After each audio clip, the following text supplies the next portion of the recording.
West Coast Cookbook and Speakeasy with Chef Justice Putnam. Netrootsradio.com.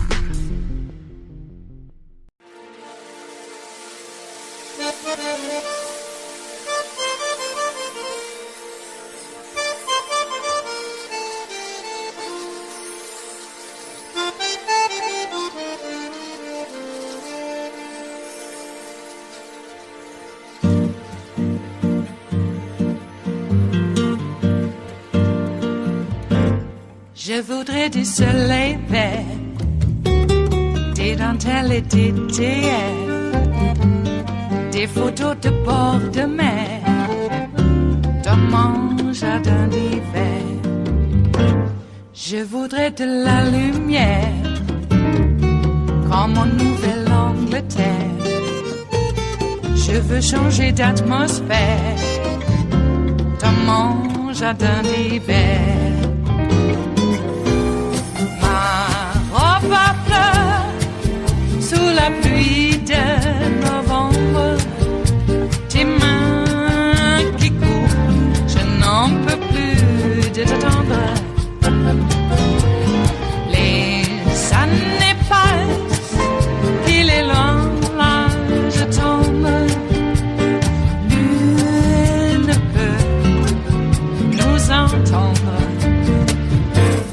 Je voudrais du Fred Astaire, revoir un latte. The January 6th committee could make multiple criminal referrals to the Justice Department, including against former President Trump. This is according to the committee's vice chair, Republican Congresswoman Liz Cheney. So the committee will or will not make a criminal referral? We'll make a decision as a committee about it. So it's possible there will be a criminal referral, which yes. would be effectively the committee saying that he should be prosecuted, and this is the evidence that we've uncovered. The Justice Department doesn't have to wait for the committee to make a criminal referral, and there could be more than one criminal referral. Joining us now to talk about this and other things, CNN senior legal analyst and former federal prosecutor Elie Honig, and CNN political commentator and columnist for New York Magazine Errol Lewis. Elie, what did you find significant about what Liz Cheney is saying there? Well, so first of all, when we talk about criminal referrals, I think it's important people understand legally they have zero significance, okay? The Justice Department does not need a criminal referral in order to do anything, and a criminal referral from Congress does not compel DOJ to do anything. What I think is really most important here is the evidence. The evidence is the thing. And I think the criminal referral is the testimony we saw last week from Cassidy Hutchinson, the testimony we've seen from Brad Raffensperger and all the other witnesses, the Mark Meadows text, all this evidence that the committee has really done a quite remarkable job of pulling together and presenting. And I think that's what's going to have persuasive force. And one thing that's really changed, I think the pressure on DOJ, the pressure caused by the force of the evidence has really increased over the last month or so in light of these hearings. Well, it's interesting because members of the committee have said that political backlash, the optics of pressing charges against a former president, has weighed in on their calculations here. Errol, I'm wondering for you, if ultimately DOJ doesn't press charges against the former president, there could be backlash against Democrats. Well, yes, that political question is an important one, but you got to keep in mind, Boris, if you think back to Watergate, Richard Nixon was never criminally charged, but dozens and dozens of people were, and dozens of people, in fact, were convicted. Right now, the FBI investigation of January 6th is the largest in the agency's history. Hundreds and hundreds of people who have been arrested are being indicted. That process is moving forward. I don't think as we go further up the chain, we should poo-poo the idea that anybody short of the president is not worth going after. Lots and lots of people have a lot of exposure, legally speaking, and the Department of Justice, I think, is really moving with great urgency because tens of millions of Americans have seen exactly how bad this went and are starting to get a sense of how high it really might have reached. It's interesting that we're hearing from Adam Kinzinger on the committee that other witnesses are coming forward after that testimony of Cassidy Hutchinson. She had actually come forward when she felt that she had more to share than she had shared with the committee. It appears other people may be doing that as well. Here's what he said. Congressman, since Cassidy Hutchinson's testimony, have new witnesses come forward to want to speak up? Yes. Again, I don't want to get into who or any of those details, but and it's not even just Cassidy. By the way, she's been inspiring for a lot of people. This happens every day. Every day we get new people that come forward and say, "Hey, I didn't think maybe this piece of a story that I knew was important, but now that you guys are I do see this plays in here." Is that surprising to you, Ellie? No, I think that's the way things normally play. I mean, look, there's more than one Cassidy Hutchinson who worked in the White House. There has to be, right? There's dozens and dozens of staffers, maybe not all of whom had the kind of access that she had, but there have to be other people who saw what was happening and who maybe seeing Cassidy Hutchinson inspired them, because I think it's quite clear that what she did was the right thing to do and took some courage. I do want to disagree with my friend Errol on one thing he said. I disagree that DOJ has been acting with great urgency. Yes, they have charged over 800 people. That's important. That is almost entirely, literally at ground level. Of those 800 people, one of the 800 people was not physically present at the Capitol scene. That's Enrique Tarrio, who's the leader of the Proud Boys, who was essentially caught on wiretaps planning the attack. There has been no progress by DOJ into the upper echelons of power. Yes, Errol's absolutely right. There are people other than Donald Trump who are important here. We know there's been search warrants on the lawyers, John Eastman, Jeffrey Clark. But DOJ, in my view, has been slow, very, very slow, and I think to their own detriment. I think that the committee is also looking to perhaps have hearings where they explore the role that extremist groups had. That was part of the reporting that we had. We still haven't seen that hearing. Errol, I'm wondering what else you think the committee needs to put forward in the way of evidence or witnesses that might spur DOJ to pursue prosecution. Well, look, I think they are under a lot of pressure. I mean, for sure. The committee's decision to make all of this sort of expositional and narrative rather than confrontational and bureaucratic is an important decision, because it is painting a picture that the DOJ and the rest of the country are all saying, oh, this seems to be what the story is. Maybe we need to get with it.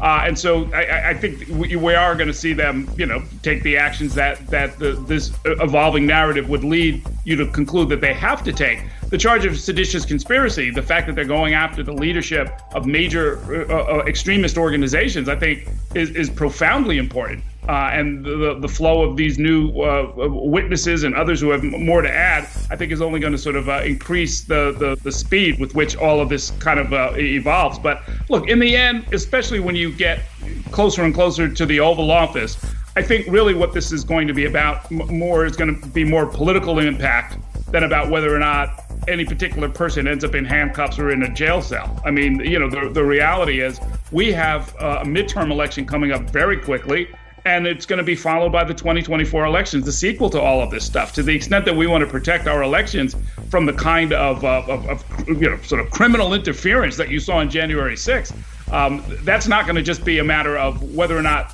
so-and-so gets indicted. It's going to be up to all of us to figure out what this means and what we're going to do to protect our next round of elections. How important is it, Ellie, that there is this deterrent effect, right? That like Liz Cheney was talking about, you have to send a signal to future presidents that you can't knowingly send an armed mob up to the Capitol. And if you get to do that and really nothing happens to you, what is the message? Yeah, well, look, I totally agree with Errol that there are values here, and there's an importance to this beyond just whoever gets locked up. But ultimately, if all that comes out of this is a scathing written report from the committee and some hearings that we all saw that we found devastating, but no actual consequences, I think then the message tends to fall a little bit flat. And Errol's also correct to note that there is an interplay here between the politics and the political calendar and prosecutorial implications, because we're coming up on midterms. The DOJ has this policy that they won't charge anybody in a politically charged case within 60 or 90 days of the midterms. We're almost there. So now what are we realistically looking at? Charges against powerful political players in early 2023, after perhaps some of them, maybe one, Donald J. Trump, has announced their candidacy for 2024. DOJ, by its own delay, is complicating its own task enormously here. It is Tuesday, the 5th of July of 2022, and you are in West Coast Cookbook and Speakeasy. I am your chef de cuisine, Justice Putnam. Gunner the English Bulldog is our snoozing sous chef. And our daily special is Tarrytown Chowder. Tuesdays, a small scant dash, a mere pinch of hot smoked Hungarian paprika will make all the difference in the world. And how are you? Quite an Independence Day there, huh? And that wasn't the only, in Highland Park, by the way, that wasn't the only mass shooting for the day. And we should, I suppose, count all of the injuries and mayhem caused by just regular fireworks. Lost fingers, lost eyes, all sorts of that. Oh, boy. So, a predominantly Jewish community was attacked. It looks like by a guy who, I don't know, if you listen to Marjorie Taylor Greene, who is unable to discern what a green screen can do. According to her, it's all a leftist problem, and we are the problem, and this guy's taking drugs, and yada, yada, yada. And just a cursory dive into the guy's public social media shows him to be, well, I'll tell you, he was a hero among right-wing death cult types. Right? And that was actually, I have to criticize a bit of the regular media's analysis of his social media posts. Well, not criticize, but just I think in the issues of fairness and journalistic quote integrity, one has to parse things and not just name them for what they are. Because on the one hand, they were saying, well, we can't really say that this guy was influenced by a particular individual like Trump. Or, if he was, we have to admit that if he was a lone wolf, there's a lot of lone wolves. They don't really exist because on social media, they all kind of gather now, don't they? Yes, they do. And they encourage each other. So I guess it's possible that some sort of deep ops by Antifa, which seems impossible because what a disorganized group Antifa is. We're just here to punch Nazis. I mean, are we supposed to set up a whole structure to do that? I guess we have to. Apparently they think we are. Antifa.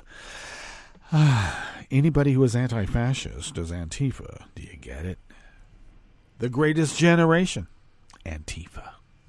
Kind of weird that a lot of them have not become Antifa over the years, but something decidedly not. So, as I mentioned, a cursory examination of a social media post shows, a weird mix, shall we say. Very well could be a boogaloo boy if he wasn't so scrawny. Could very well be a proud boy if he wasn't so scrawny. So he got something else instead. Get this, a public social media persona that had, millions of hits. This guy. Well, maybe he's able to promote himself adequately. And of course, he is posting on platforms that you and I would never go to because we're normal human beings. And when I say normal, I mean, due process, equal protection for all Democrats. It also turns out that this guy's dad, now I know you can't say that the kid has the same, when I say kid, he's 22, has the same politics as the father. On the other hand, you might be able to say he does. But anyway, dad ran for mayor on a sort of Trumpist campaign, acknowledging Trump and embracing all of that. He lost. And he runs a deli in town, too. Boy, I guess his business is going to get hit bad. When you're infected with fascism and COVID, it can be really bad for you. So, I'm not, we'll just say the jury's still out. but he doesn't seem to be like a flaming liberal, since flaming liberals don't usually think it's a good idea to take a high-powered rifle up on a roof and blast a bunch of people to smithereens. And that's not even explaining exactly what it is, but we'll just say this is a family show in the morning, and I don't have the stomach for it. Boy. I guess we could change the subject and talk about idiots blowing up mortar-fired airburst fireworks right in the middle of the street in a town where fireworks are illegal. And where were the cops? I guess they were hoping that by their mere presence somewhere else, that Antifa won't come across the bridge and invade our town and take everybody's mortar-fired airburst fireworks away. Jeez, the cops won't, but everybody thinks Antifa will. Okay, well, it didn't last as long as it could have, because we did have some rain, and that's karma. Neither good nor bad karma that doesn't exist. Karma is just karma. Or we could just say simply, as they do in legalese, an act of God. Because it was. Rain fell and dampened people's ability to light their fireworks. Thank you, God. Or the chaos of the universe that causes weather patterns to do what they do. Wherever the thanks goes, it should be given. Okay? Even if it's an amorphous, chaotic entity that isn't really an entity, because what is chaos? I guess it's a mindset. Okay, well, what a day. Oh, the tour started. Yeah, the Tour de France started. I love this time of year. Yeah. I remember when the terrorists blew up the metro when I was visiting there one time. I was thinking, there you go. And then after that, the Murrow building got blown up. I was thinking, wow, it's come here. And then I was thinking, no, it's always been here, because, all those lynchings from the Elm Tree didn't just happen out of nowhere, did it? No. A couple of 100 years of that type of terrorism, I would say, perpetrated upon an innocent population who just wants due process and equal protection for all. That's not the America that some people want, and I usually call them Nazis for short, because I'm lazy that way. But, it's coming around, and I joke about being lazy because the idea of calling someone a Nazi, just, blurting it out, was an example of intellectual laziness. On the other hand, when people are following the Nazi playbook, and they seem to be goose-stepping when they do it, you got to call a Nazi duck a Nazi duck. Or at least a goose-stepping Nazi duck. Okay. And we got the sympathizers, too. Mm-hmm. Anne Frank was ratted out. So let's keep that in mind. History has a way of repeating itself, or at least resonating with the times. Speaking of which, we do have some resonating, curated programming for you. Yes, we do. It's the day after a holiday, no matter how morose it might have turned out to be. Well, at the top, our top clip was, yes, a legal breakdown on what possible Trump criminal referrals could look like. And that's only, if I guess if he's going to run for office, you can't charge a guy running for office while he's running for office. Only if you're Hillary Clinton can any of that stuff happen. All right. No wonder no one wanted her to run, because as soon as she started to run, there's all these roadblocks. On the rest of the menu, in light of the EPA court ruling, a renewed focus is on the state's power to rein in greenhouse gases. Yeah, you give the states power, maybe they might use it, except in this instance, you know what the Supreme Court's going to say. Oh, well, President Schmesident, we were talking about keeping people from being able to vote and all those other liberal things, and the states getting in the way of abortion and all of that, but clean air? No way, that's a federal concern. And we say that it can't happen, so there. Researchers warn abortion misinformation will only get worse. Well, we knew that before Roe v. Wade was even passed. And nearly a year after 3 opioid distributors finalized a $21 billion national deal with a vast majority of states, counties, and cities to resolve most of the lawsuits against them, a federal judge ruled against a West Virginia community that was the hardest hit. The little guy always gets screwed, don't they? After the break, we move to the chef's table, where French President Emmanuel Macron rearranged his cabinet after losing his parliamentary majority, and Chinese authorities refused to allow Canadian diplomats to attend the trial of a Chinese-born Canadian tycoon who disappeared from Hong Kong 5 years ago. All that and more on West Coast Cookbook and Speakeasy. Bon appetit.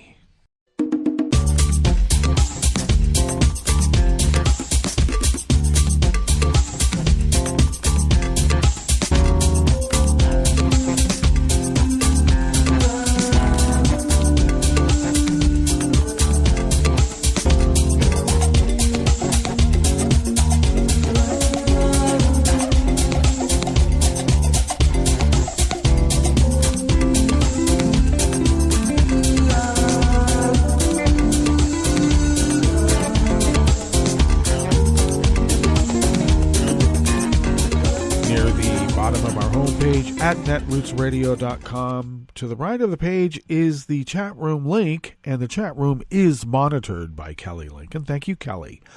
To the left, across from the chat room link, is the link to our Patreon page. And please become a recurring Patreon of Netroots Radio. We could use the money to pay our bills. So if you could send us what you might spend on an espresso-type coffee drink once a month, it really helps. And we found over the 11 years of continuous 24/7, 365 broadcasting that if we pay our bills, we can fly under the radar and continue this powerhouse of resistance against dark forces arrayed against not only the United States of America, but representative democracy around the world. And I'm not kidding. Okay, so, but anyway, we could use the help, and if you can help, thank you. And thank you to those of you who have been helping us over these many, many years, because it has allowed us to fulfill our civic duty as the founders originally intended so many, many years ago. If you would like to follow the show or follow Netroots Radio on Twitter, do so at Netroots Radio. Tom takes care of that. Thanks, Tom. Follow me on Twitter at Justice Putnam.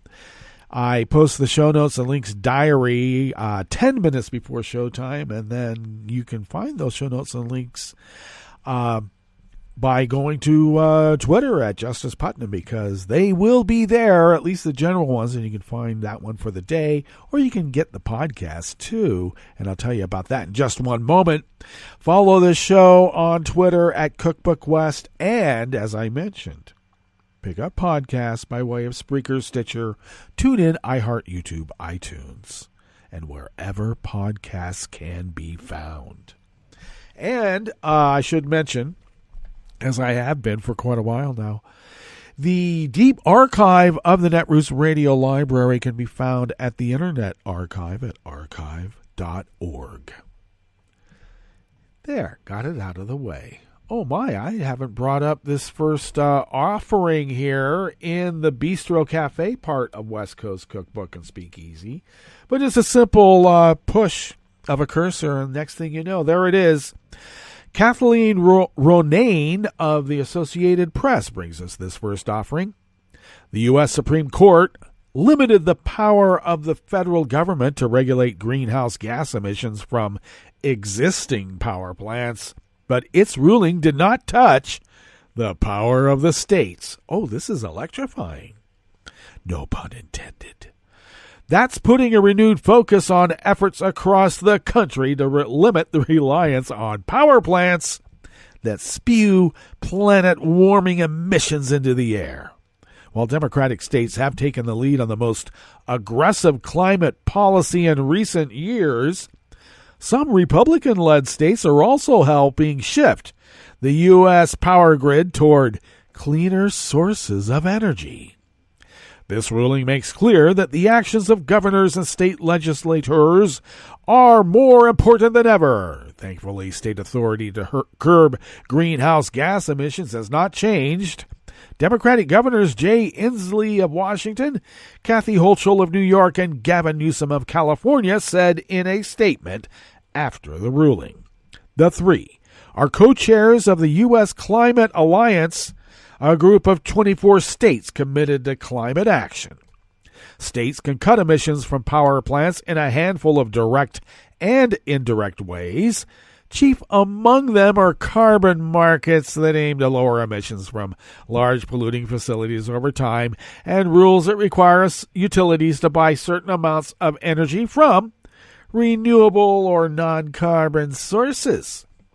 California, New York, and Washington are all known for setting some of the nation's most ambitious climate goals.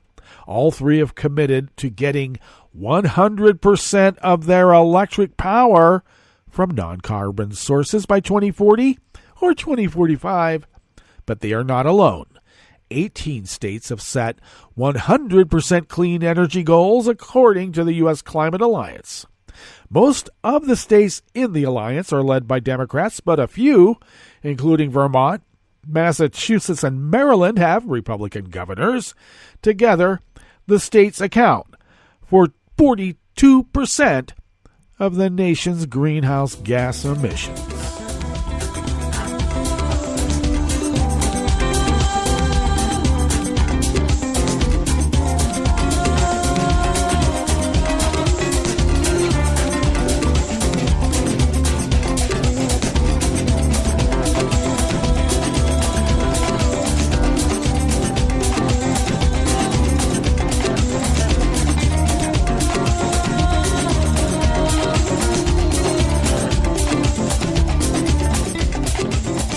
Rachel Lerman of the Washington Post brings us this next offering here in the Bistro Cafe of West Coast Cookbook and Speakeasy Tarrytown Chowder Tuesdays.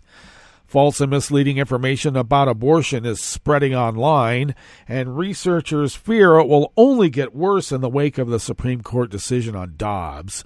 On TikTok, videos suggesting that people use herbs to self-manage an abortion have racked up thousands of views. Or is it herbs? Anti-abortion activists have shared false information on Twitter about the supposed dangers of abortion, and the New York Attorney General sent a letter to Google last week urging the company to point abortion seekers on Google Maps to valid healthcare offices that offer the treatment rather than to crisis pregnancy centers which try to dissuade people from getting abortions. Disinformation researchers, as well as reproductive rights activists, are concerned that what abortion seekers find online can sometimes leave them even more confused and point them toward options that may be misleading or even dangerous.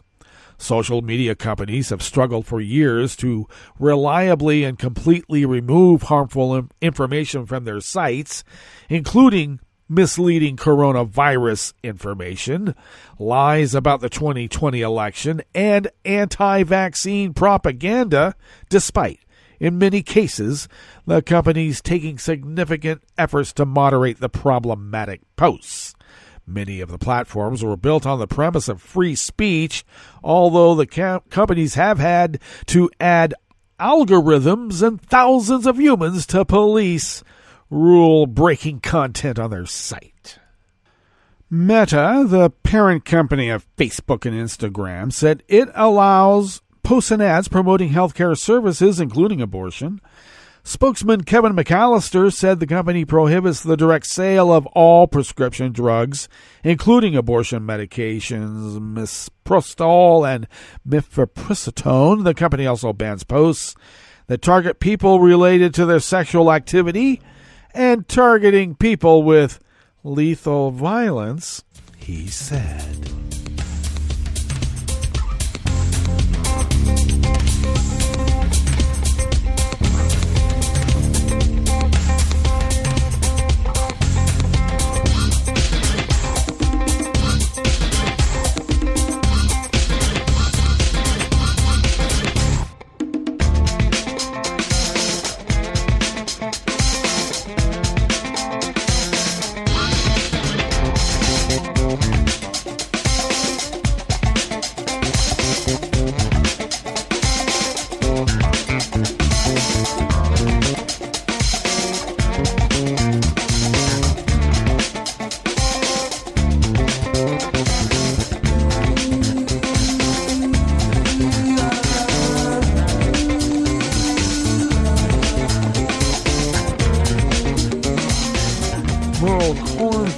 Scott Higham and Sari Horowitz of The Washington Post brings us this final offering here in the Bistro Cafe part of West Coast Cookbook and Speakeasy.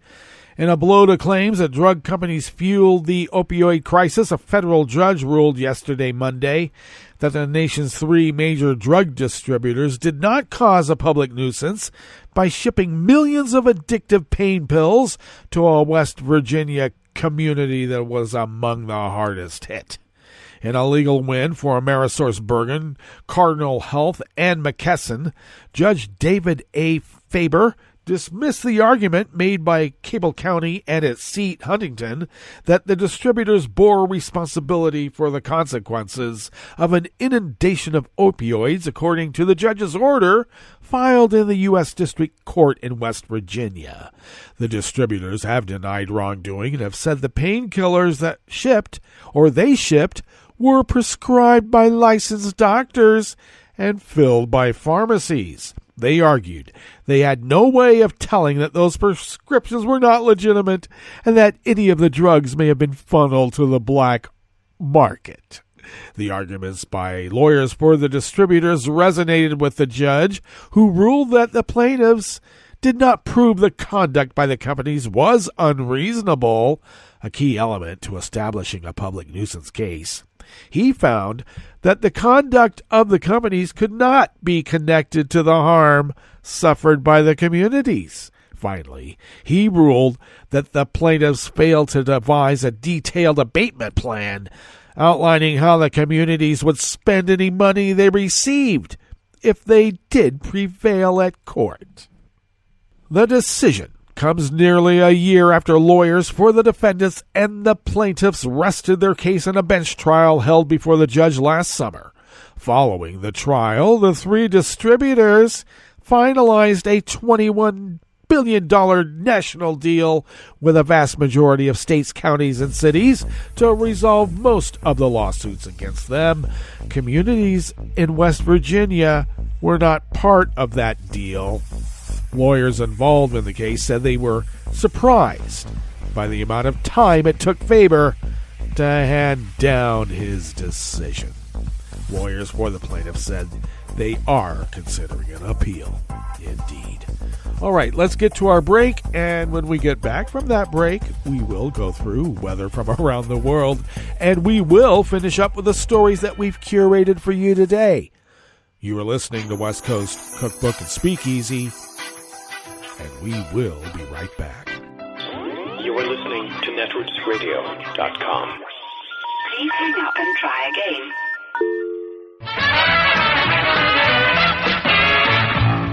From a point at sea to the circles of your mind, a new force is at work for planetary transformation. New radio for a new Earth.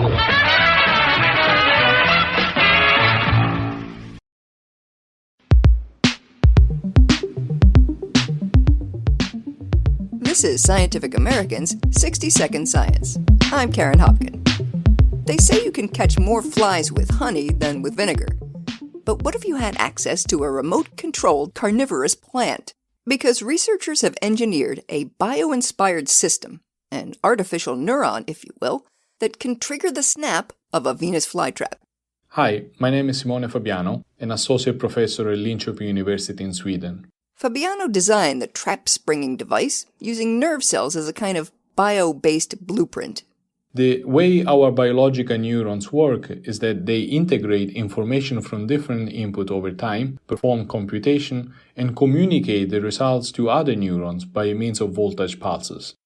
Now, standard silicone-based systems can also deliver electrical pulses, but if you want to couple them with something living to produce bionic prosthetics or engineer any kind of brain-machine interface, well, they suffer from several limitations. Such as rigidity, poor biocompatibility, complex circuit structures, and operation mechanisms that are fundamentally different from those of biological systems. To smooth biological integration, Fabiano built his system from polymers that conduct both electrons, like everyday electronics, and ions, which is how neurons get things done. It's the ions that enable communication between biological and artificial neurons. Each part of the artificial neuron, which the researchers describe in the journal Nature, has a direct counterpart in its biological role model. We have an input terminal that acts as the biological neuron's dendrite. That dendrite collects the incoming electrical signals and sends them to a capacitor, which, like a neuronal cell body, integrates the information. Then, once the voltage reaches a specific threshold, a pulse is fired along organic amplifiers that mimic a nerve cell axon. We use the ionic concentration-dependent switching characteristics of our transistors to modulate the frequency of spiking, which is to a large extent analogous to biological systems. So, the ions control the current that flows from the faux neuron to its target, in this case a live Venus flytrap, triggering the rapid-fire closure of its leafy appendages. All in all, a dramatic demonstration of the potential of neuromorphic design that should give interested engineers and interloping fruit flies something to watch out for. For Scientific American's 60-Second Science, I'm Karen Hopkin.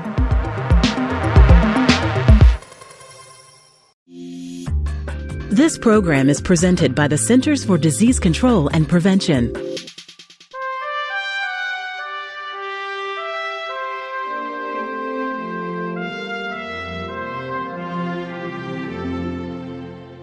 Welcome to A Cup of Health with CDC, a weekly feature of the MMWR, the Morbidity and Mortality Weekly Report.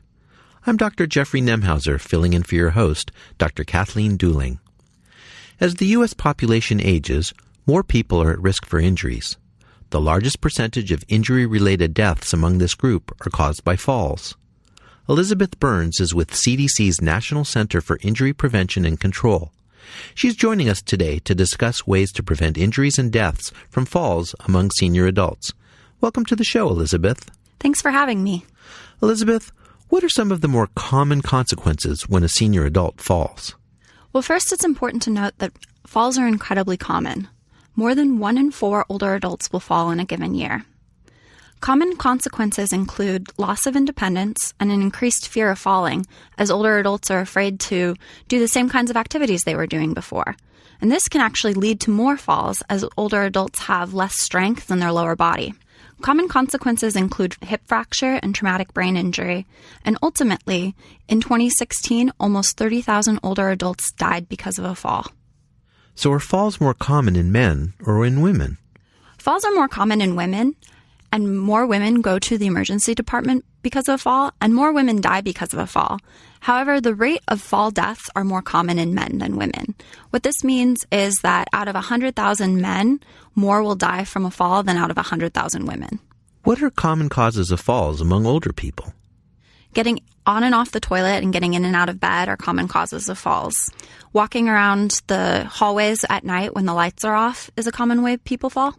There's also an increased amount of medications used in seniors, which have side effects like making them lightheaded, and that increases the risk of falls and is a common cause.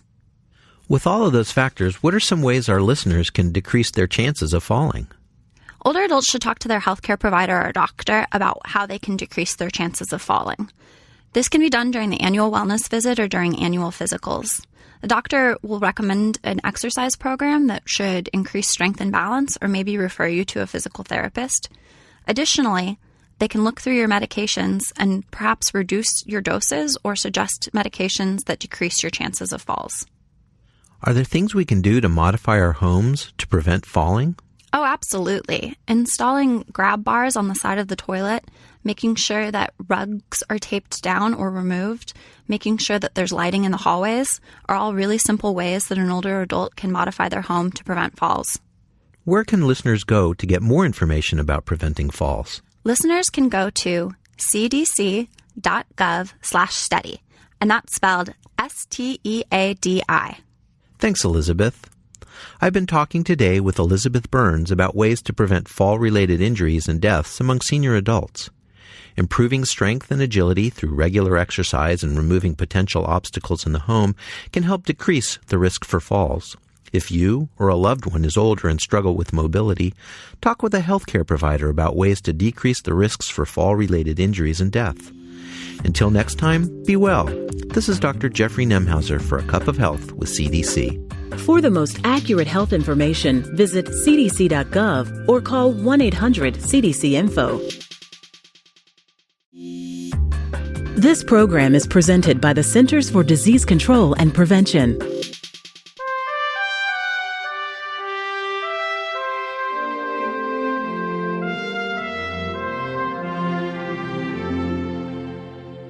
Welcome to A Cup of Health with CDC, a weekly feature of the MMWR, the Morbidity and Mortality Weekly Report. I'm your host, Dr. Kathleen Dooling. Occasional aches and pains are an expected part of life, but for many people, pain is a constant companion. Dr. Chad Helmick is with CDC's National Center for Chronic Disease Prevention and Health Promotion. He's joining us today to discuss ways to manage chronic pain. Welcome to the show, Chad. Thank you. Chad, how many people in the U.S. suffer from chronic pain? In 2016, 50 million adults had chronic pain, which is pain on most or every day in the past 6 months. More interesting, though, is that 20 million people have high-impact chronic pain, which is chronic pain that also limits their work or life activities on most or every day in the past 6 months. This is a problem because chronic pain is associated not only with symptoms, but with anxiety and depression, reduced quality of life, and the risk of opioid problems. What are the most common causes of chronic pain? The most common causes generally relate to bones and joints, like low back pain and arthritis, but there are many other causes: headaches, sickle cell disease, fibromyalgia, surgery and injuries, and many, many others. Is chronic pain more common in any particular group of people? Yes, it occurs at all ages, but it's more common in older middle-aged adults and in the oldest 85 and older. It's also more common in women, poor people, and those who live in rural areas. How is chronic pain treated? Well, the first thing to do is to get a diagnosis, which can help guide treatment. But the thinking about chronic pain now is that it becomes a chronic disease by itself, regardless of the cause, and that can cause significant problems. The real goal in management is to have a manageable level of pain, not to get rid of all pain. There's several steps that can be taken, and these are sometimes difficult to do because of barriers to access. But it makes sense to do the simplest and safest things first. And these are non-drug steps. Things like physical activity. Walking is perfectly good to help reduce pain. Also, self-management education can give you some confidence in managing chronic pain when you're on your own.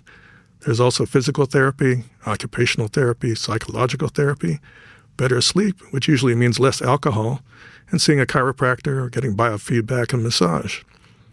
If that's not enough, non-opioid drugs like Tylenol or Motrin and Advil or naproxen or Aleve can help. If those don't work, then it's time to consider something stronger. Sometimes that's opioids, but there's not great evidence that opioids are good for long-term pain in most people. Do you have any advice for people suffering from chronic pain? Well, it's important to work with a variety of providers who are working together to help you. The goal, again, is manageable pain so you can live a productive life. This can include physical therapy, most people can walk, to treat any underlying depression or anxiety, and to avoid further injuries. Finally, the National Pain Strategy is laying out a strategic roadmap to improve pain management system in this country. Where can listeners get more information about managing chronic pain? Listeners can go to the NIH website, nih.gov, and type in National Pain Strategy. Thanks, Chad. I've been talking today with Dr. Chad Helmick about ways to manage chronic pain. If you're experiencing daily pain, talk with your healthcare provider to ensure you have the correct diagnosis and know how to manage your condition. Until next time, be well. This is Dr. Kathleen Dooling for A Cup of Health with CDC. For the most accurate health information, visit cdc.gov or call 1-800-CDC-INFO. Hi, it's Tom. Could we humbly suggest your donation to netrootsradio.com? All we've got to run this 24-hour powerhouse of progressive resistance radio is what comes out of our own wallets. And you are our biggest donor.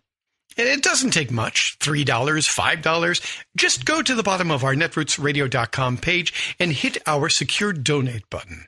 Heck, you can even make a recurring contribution. So donate what you'd like at the bottom of our netrootsradio.com's homepage. Because you are our biggest donor. netrootsradio.com. Together, we are Resistance Radio.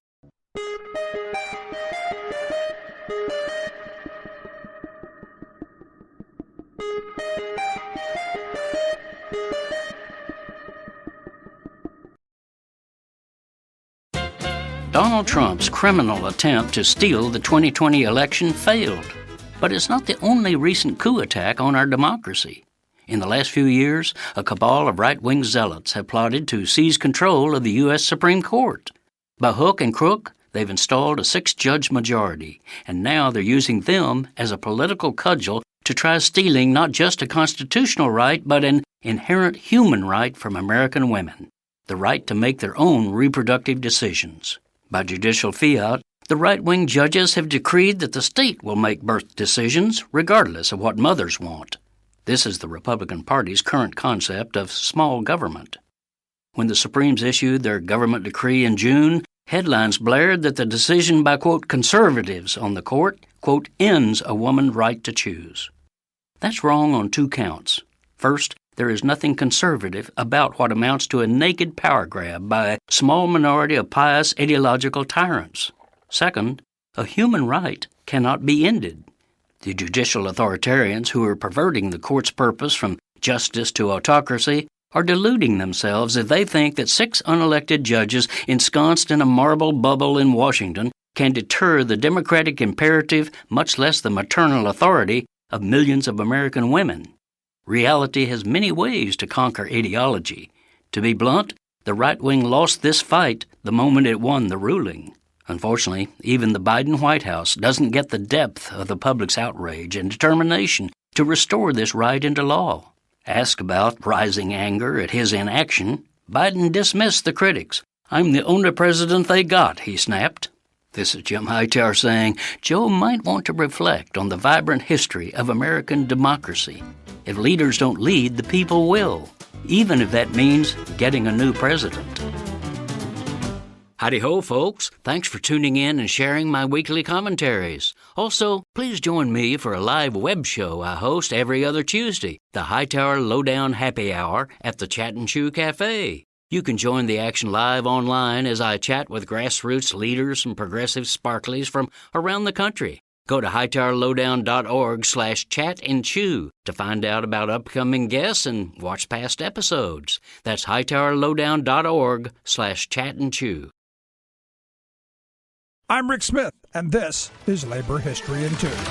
On this day in labor history, the year was 1852. The great orator and abolitionist Frederick Douglass was invited to speak at Corinthian Hall in Rochester, New York. The speech he gave that day would go down as one of his most powerful. He asked the crowd, "Fellow citizens, pardon me, allow me to ask, why am I called upon to speak here today? What have I, or those I represent, to do with your national independence? Are the great principles of political freedom and of natural justice embodied in that Declaration of Independence extended to us?" Douglass himself had been enslaved. He was crying out against the great irony of celebrating a holiday devoted to freedom in a nation that still included more than 3 million enslaved people. Toward the end of his speech, Douglass asked the audience a powerful and resounding question. He asked, "What to the American slave is your 4th of July?" I answer, a day that reveals to him more than all other days in the year the gross injustice and cruelty to which he is the constant victim. To him, your celebration is a sham. Douglas went on to say, "Notwithstanding the dark picture I have this day presented of the state of the nation, I do not despair of this country. There are forces in operation which must inevitably work the downfall of slavery. I, therefore, leave off where I began, with hope." Today, the day after we celebrate our national independence, let's take time to reflect on those whose current working conditions and wages do not allow them to fully participate in the pursuit of life, liberty, and happiness. And ask ourselves, are we part of the forces in operation fighting for these workers? Labor History in 2 brought to you by the Illinois Labor History Society and The Rick Smith Show. For more information, go to laborhistoryin2.com.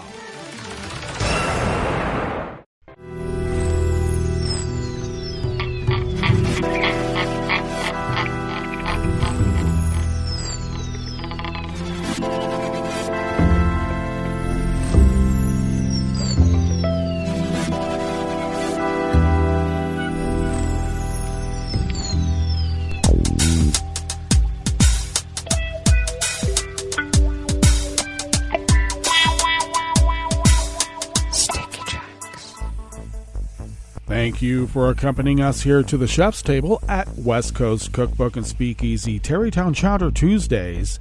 We always begin, whether from around the world, along the banks of the Rogue River, in the Rogue River Valley of Southern Oregon on the west coast of the continental United States of America, where it is currently 66 degrees Fahrenheit, expecting a high of only around 75. We had quite a bit of rain last night. Looks like we almost got a 1/4 of an inch of rain last night. We're expecting cloudy skies today with winds out of the west-northwest at 5 to 10 miles per hour. Then showers early tonight and then cloudy overnight. Lows near 60 with winds out of the west at 5 to 10 miles per hour. Could bring with it something between a 1/15 and a 1/4 inch of rain. Cloudy early tomorrow with partial sunshine expected late. Highs around 80. Winds out of the west at 5 to 10 miles per hour. Confirmed cases of coronavirus have not been updated, so I'll just give you the current totals. They stand at 466,049 confirmed cases, and the deceased stands at 554.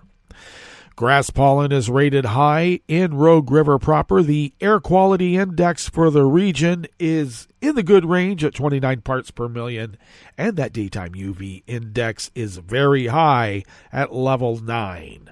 Barometric pressure is holding steady at 29.92 inches.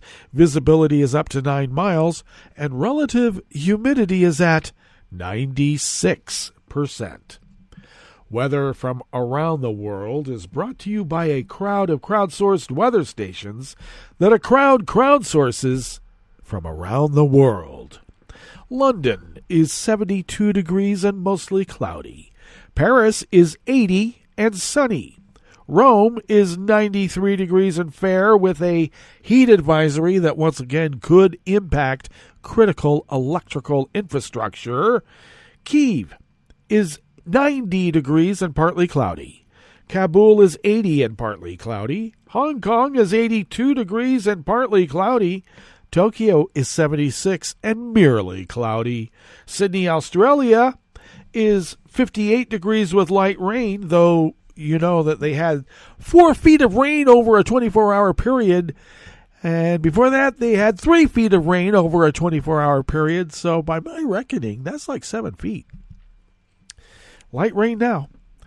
San Francisco, California is 63 degrees and cloudy. And New York is 85 degrees Fahrenheit and fair. And that is weather from around the world, brought to you by a crowd of crowdsourced weather stations that a crowd crowdsources from around the world.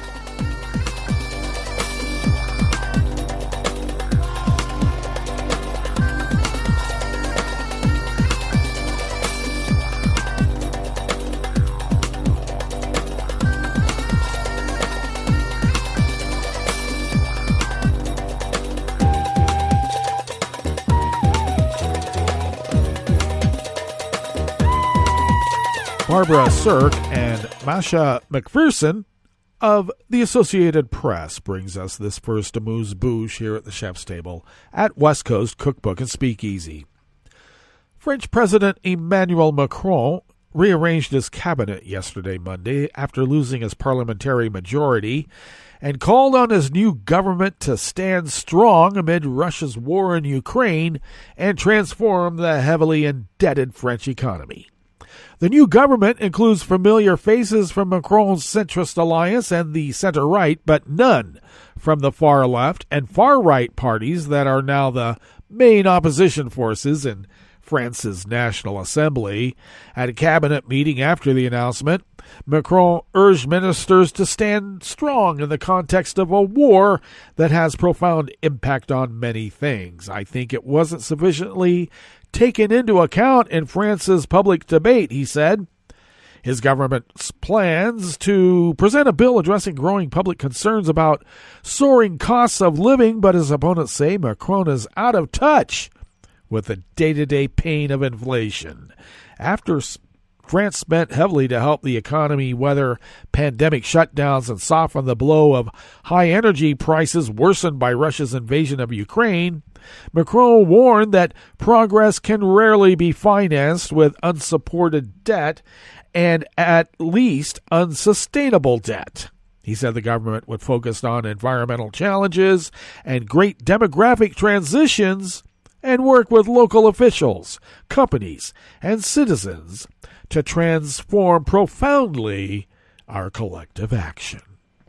One of Macron's most controversial plans is to raise the retirement age from 62 to 64 or 65. His government argues it is needed to avoid bankrupting the state in a country with one of the world's highest life expectancies. France's chief political rivals oppose the plan as threatening France's social model.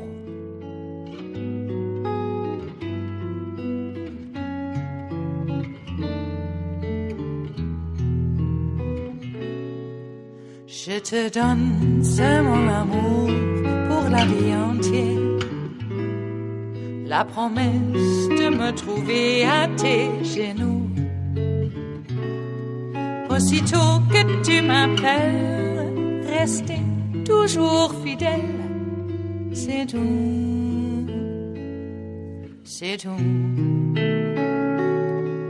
Je te donne tous mes printemps, mes étés de mer, mes automnes quand les feuilles tombent partout.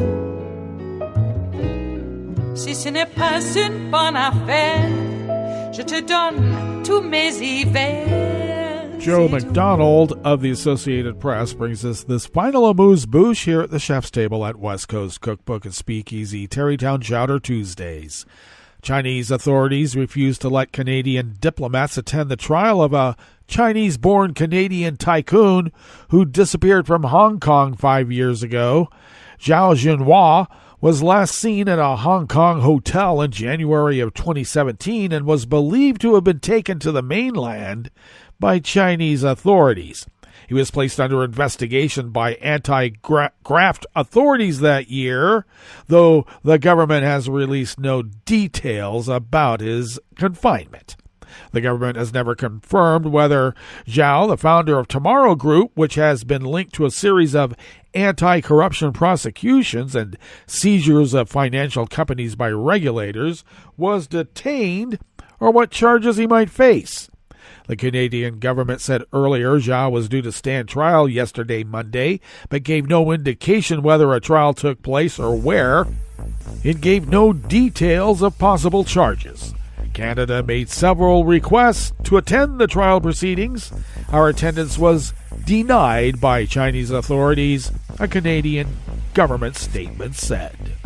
Well, that brings us to the end of our broadcast period for the day. But you do know Netroots Radio broadcasts on, and we will meet up here tomorrow for Smothered Benedict Wednesdays. So do stay tuned to Netroots Radio all day and all night for all the breaking news as it breaks. And we will meet up here tomorrow, right here, in West Coast Cookbook and Speakeasy. Bon appetit.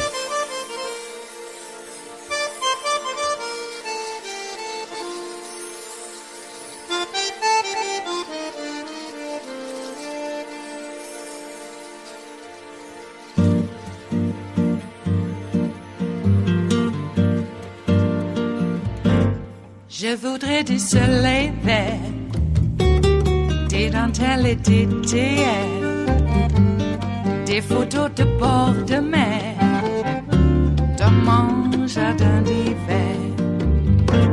Je voudrais de la lumière, comme en Nouvelle-Angleterre.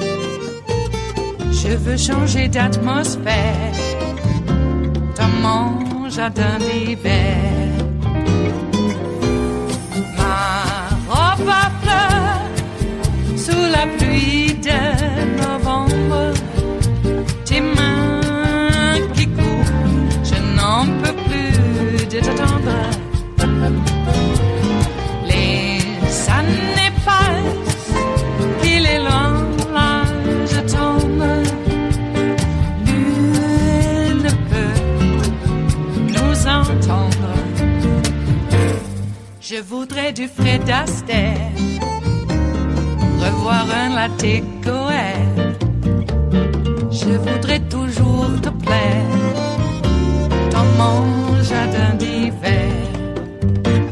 Je veux déjeuner par terre, comme au long de golfe clair, t'embrasser les yeux ouverts dans mon jardin d'hiver.